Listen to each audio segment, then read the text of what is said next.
Hey, today is May the 13th, 2021. I just seen on the news where Biden's going to come out and say that whoever's been fully vaccinated cannot go outside or inside without wearing masks.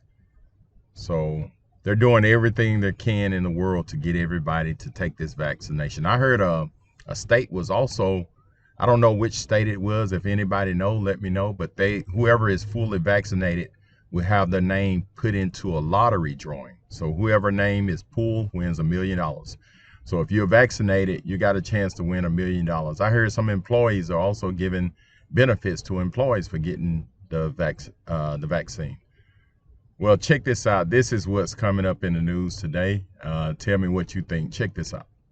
Because we have some breaking news. We are expecting the CDC in just a few minutes from now at 2 o'clock to announce a big move. It is going to lift virtually all mask and social distancing restriction, indoor and outdoor, for all Americans who have been fully vaccinated. The White House has also just alerted that President Biden is going to deliver remarks later today at 3:45 from the Rose Garden about the country's overall COVID response, but with the headline being just that. No more indoor, outdoor mask restrictions if you've been fully vaccinated. Wow.